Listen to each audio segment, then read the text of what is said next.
خانقاہی نظام کی ایک بڑی ذی وقار شخصیت، بہت ساری نشستوں میں آپ ہمیں شرفیاب کرتے ہیں، تشریف لاتے ہیں اور علم کی روشنی آپ کے ذریعے پوری دنیا میں پھیلتی ہے۔ زیب سجادہ آستانہ عالیہ ساہو چک شریف سیالکوٹ ہمارے انتہائی محترم جناب حضرت پیر عرفان الہی قادری صاحب، السلام علیکم۔ وعلیکم السلام۔ پیر صاحب قبلہ خوش آمدید۔ بہت شکریہ۔ آپ کے پیر صاحب قبلہ حضرت ابو بکر صدیق رضی اللہ عنہ کا ایک فرمان نشر کرتے ہوئے اسی سے زیادہ راہ لیتے ہیں اور سوال کی صورت میں آپ سے اس کے لیے عرض کروں گا۔ آپ کا فرمان عالی شان ہے، تو دنیا کا سامان جمع کرنے میں مشغول ہے اور دنیا تجھے اپنے سے جدا کرنے میں سرگرم ہے۔ حضرت ابو بکر صدیق رضی اللہ عنہ کی حیات مبارکہ اور تعلیمات کی روشنی میں آپ ہمیں بتائیے کہ دنیا سے بے رغبتی اور فکر آخرت کے حوالے سے جو نور آپ کے سینے میں تھا وہ ہم تک کیسے پہنچے گا، اسی لیے کچھ ہماری رہنمائی فرمائیے۔ بسم اللہ الرحمن الرحیم۔ ثم الردان ابی بکر وان عمرہ سبحان اللہ وان علی وان عثمان ذی الکرم۔ بہت شکریہ صفدر علی محسن صاحب۔ دیکھیں، دنیا سے بے رغبتی اور فکر آخرت یہ بندہ مومن کا جو ہے اثاثہ ہے، درست، بلا شبہ، اور ایمان کی بنیاد اسی پر ہے۔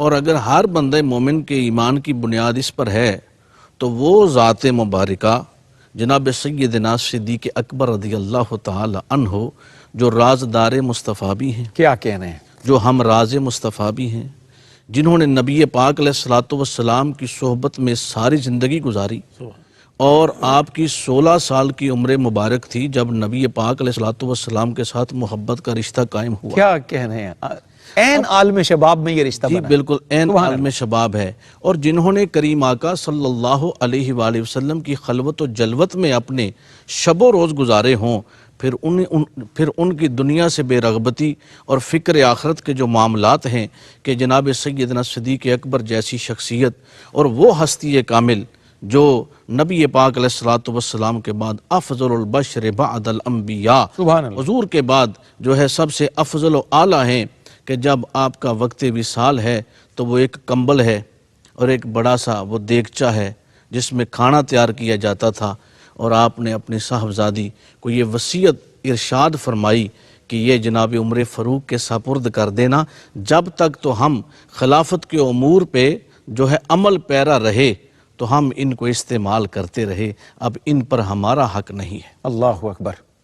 یہ آپ کا دنیا میں دیکھیں خلیفۃ الرسول ہو اور اتنا مقام، اتنی شان ہو، اور زمانے بھر میں اتنا بڑا تاجر کہ جب نبی پاک علیہ الصلوۃ والسلام ہجرت کے لیے تشریف لے جاتے ہیں 40,000 دینار اس وقت جناب صدیق اکبر کے پاس ہیں، اور اتنی بڑی شخصیت اور مال بھی ہو، لیکن اس کے باوجود خلوت و جلوت میں جو ہے اللہ کا ڈر اور اللہ کی محبت اور دنیا سے بے رغبتی کا عالم یہ ہے کہ اس دنیا کے مال کو وہ اپنی ذات پہ صرف نہیں کرتے، بلکہ وہ سارا مال نبی پاک علیہ الصلوۃ والسلام کے قدموں پہ ڈھیر کر دیتے ہیں۔ اور ایک وہ خواہش کہ جناب سیدنا صدیق اکبر رضی اللہ تعالی عنہ کہتے ہیں کہ میری یہ خواہش ہے، میرا یہ دل ہے کہ میرا مال ہو رسول اللہ کے قدموں پہ نثار ہو، اللہ، میرے کاندھے ہوں رسول اللہ کے قدم ہوں، میری گود ہو رسول اللہ کا سر انور ہو، اور میری بیٹی ہو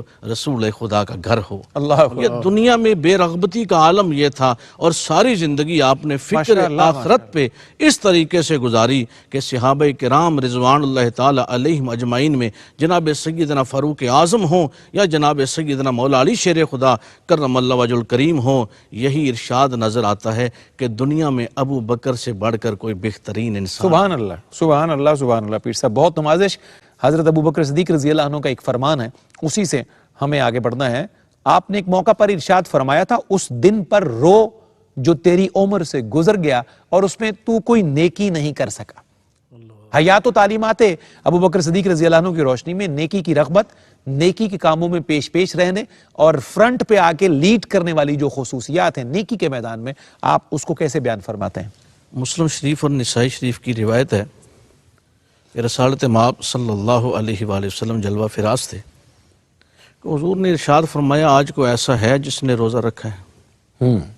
جناب صدیق اکبر نے عرض کیا یا رسول اللہ ابو بکر نے روزہ میں نے رکھا ہے۔ تم میں کوئی ایسا ہے کہ جس نے جو آج کسی جنازے کے ساتھ چلا ہے؟ اللہ اکبر۔ عرض کیا یا رسول اللہ میں حاضر ہوں۔ ہائے ہائے، تم میں سے کوئی ایسا ہے جس نے کسی مریض کی عیادت کی ہے؟ اللہ اکبر، یا رسول اللہ میں حاضر ہوں۔ نبی پاک علیہ الصلوۃ والسلام نے فرمایا مجھے امید ہے کہ جس میں یہ سب چیزیں جمع ہوں وہ جنت میں ضرور داخل ہوگا۔ اللہ اکبر، یعنی آپ کی یہ کوالٹی، آپ کا یہ مقام اور آپ کی یہ بلند شان کے ہر حال میں اور ہر مقام پر آپ نمایاں نظر آتے ہیں۔ بخاری، نسائی اور احمد بن حنبل کی روایت ہے، ارشاد فرمائیے۔ حضرت ابو ہریرہ رضی اللہ تعالیٰ عنہ نے فرمایا کہ نبی کریم علیہ الصلوۃ والسلام نے فرمایا کہ روز محشر ہر کسی کو صلاۃ والوں کو، اہل صلاۃ کو باب الصلاۃ سے پکارا جائے گا، اہل سیام کو باب السیام سے پکارا جائے گا، اہل جہاد کو باب الجہاد سے پکارا جائے گا، صحیح، اہل صدقہ کو باب الصدقہ سے پکارا جائے گا، لیکن ابو بکر صدیق وہ ہے کہ جس کو ہر دروازے سے بلایا، ہائے جنت کے 8 دروازوں سے، جنت کے 8 دروازوں سے بلایا جائے گا۔ قربان جائیے، اور نبی پاک علیہ الصلوۃ والسلام کا فرمان عالی شان ہے، حضور فرماتے ہیں ہر کسی نے احسانات کا بدلہ میں نے چکا دیا ہے، لیکن ابو بکر کے دین اسلام پر اور مجھ پر اتنے احسانات ہیں کہ روز محشر اس کو اجر دیا جائے گا۔ اللہ، حضور نے فرمایا حوض کوثر پہ ابو بکر صدیق میرے ساتھ ہوں گے۔ میرے کریم آقا نے ارشاد فرمایا کہ ابو بکر صدیق کی ساری زندگی جو گزری ہے وہ دین متین کی خدمات میں گزری ہے۔ دیکھیں نا ہر حال میں آپ حضور کے ساتھ دوسرے ہیں، ثانی اسنین، یعنی دوسرے ہیں، دین اسلام ہے تو دوسرے صدیق اکبر ہیں، صحیح، اور پھر ہجرت کی رات ہے اور غار ثور میں دوسرے صدیق اکبر ہیں، اب مزار ہے تو دوسرے صدیق اکبر ہیں، اللہ اکبر، حشر کے میدان میں اٹھیں گے حضور کے ساتھ تو دوسرے صدیق اکبر ہیں۔ یعنی ساری زندگی نیکیوں کا یہ حال کہ ایک دفعہ جناب سیدہ ام المومنین عائشہ صدیقہ رضی اللہ تعالی عنہا نے عرض کیے یا رسول اللہ کوئی ایسا شخص بھی ہے کہ جس کی نیکیاں آسمان کے ستاروں کی تعداد کے برابر ہیں؟ اللہ اکبر، میرے اور آپ کے کریم آقا نے وما ینطق عن الہوی ان ہوا الا وحی یوحی کی زبان حق ترجمان سے ارشاد فرمایا عمر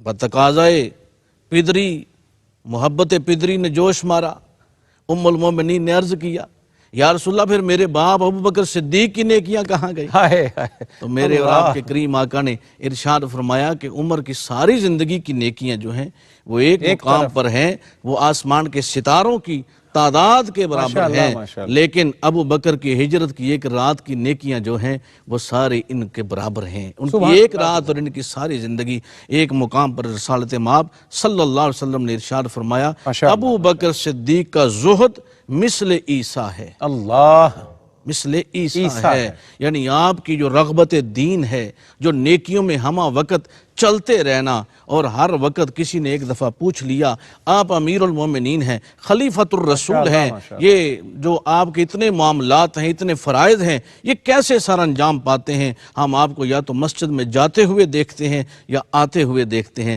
آپ نے فرمایا میں خدا کی ڈیوٹی میں لگا ہوا ہوں، خدا میرے معاملات فرمائے۔ اللہ اکبر کبیرہ، اللہ اکبر کبیرہ۔ پیر صاحب قبلہ پروگرام کی اختتامی گھڑیاں ہیں تو میں چاہتا ہوں کہ آپ پروگرام کو اس کا لب لباب بیان کر دیں۔ آج کی نشست جو ہے آپ اس کا خلاصہ نشر فرما دیجئے اپنے طریق سے، تاکہ ایک اور انداز سے پیغام ہمارے ناظرین تک اور ہمارے سینوں تک بھی چلا جائے۔ جی صفدر بھائی، آج کا ہمارا جو تھا حیات و تعلیمات صدیق اکبر، جی، اب یہ ہے کہ جناب سیدنا صدیق اکبر کی جو حیات مقدسہ ہے وہ غلامی رسول میں گزری ہے، بے شک، وہ عشق رسول میں گزری ہے۔ سبحان اللہ، محمد کی غلامی دین حق کی شرط اول ہے، اسی میں ہو اگر خامی تو سب کچھ نامکمل ہے۔ درست ہے، اور آپ نے اس پر عمل پیرا کیسے ہو کے بتایا ہے کہ آپ کے صاحبزادے عرض کرتے ہیں کہ میدان جنگ میں آپ 3 مرتبہ میری تلوار کے نیچے آئے ہیں، لیکن میں نے باپ سمجھ کر آپ پر وار نہیں کیا۔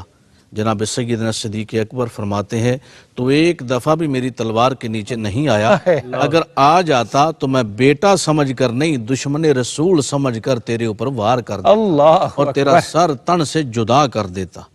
یہ جناب سیدنا صدیق اکبر، یہ کہہ دینا بڑا آسان ہے، جی ہاں، لیکن اس پر عمل پیرا ہونا، غلامی رسول میں، اتباع رسول میں، آج کے اس دور میں بھی ہم سب کے لیے بحیثیت امت یہ لازم ہے کہ ہم حضور کی اطاعت اور اتباع میں اپنی زندگی اس طرح گزاریں کہ یہ تو بڑے بڑے کام ہیں نا، کسی کی گردن اتار دینا یا اس کو کہہ دینا تو دشمن رسول ہے۔ آج ہم اتباع رسول میں اپنی زندگی گزارتے ہوئے صلاۃ کو قبول کریں، صیام کو قبول کریں، اور پھر اپنے مال کو غریبوں کے لیے ہم جو ہے اس کے در واہ کریں، اور ان لوگوں تک انفاق فی سبیل اللہ کی صورت میں کہ جس طرح جناب سیدنا صدیق اکبر نے اپنی ایک خواہش کا اظہار کیا ہے کہ مال تو ابو بکر کا ہو لیکن نام مصطفیٰ پر قربان ہو۔ کیا کہنے ہیں، سبحان اللہ، یعنی سبحان اللہ۔ انفاق فی سبیل اللہ کی یہ کیفیات کہ سب کچھ ہونے کے باوجود اپنے مال کو، اپنی جان کو، اپنے اوقات کو فقط دین متین رسول صلی اللہ علیہ وسلم کے لیے وقف کیا، اور حضور کے ساتھ جو محبت اور غلامی اور ہر حال میں رسالت مآب صلی اللہ علیہ وآلہ وسلم کی آواز پر لبیک کہنے والے کو صدیق اکبر کہتے ہیں۔ آج ہم نعرہ تو لگاتے ہیں لیکن ہم اپنی جان کو، اپنے اوقات زندگی کو، اپنے مال کو دین رسالت مآب صلی اللہ علیہ وآلہ وسلم کے لیے وقف کرنے سے گریزاں ہوتے ہیں۔ آج ہم سب کے لیے لازم ہے ہم اسوہ صدیقی کو اختیار کریں، اور ہمارے تصوف میں ایک بات پڑھائی جاتی ہے کہ تصوف میں کامل صوفی وہ بنتا ہے جس میں صدق صدیق اکبر آ جائے۔ کیا کہنے پیر صاحب، سبحان اللہ، سبحان اللہ۔ آج ہمیں بھی اس پروگرام کے ذریعے ہمارے ناظرین کو بھی اس بات پر عمل پیرا رہنا چاہیے، اور یہ ARYQ TV کا اعزاز ہے کہ ہمیشہ سے ہی ان قدسی صفات ہستیوں کا ذکر کیا جاتا ہے، اور اپنے ناظرین کو یہ پیغامات دیے جاتے ہیں کہ جن کو اللہ نے، بندوں نے نہیں کہا، اللہ نے کہا ہے رضی اللہ تعالی عنہ۔ سبحان اللہ، سبحان اللہ۔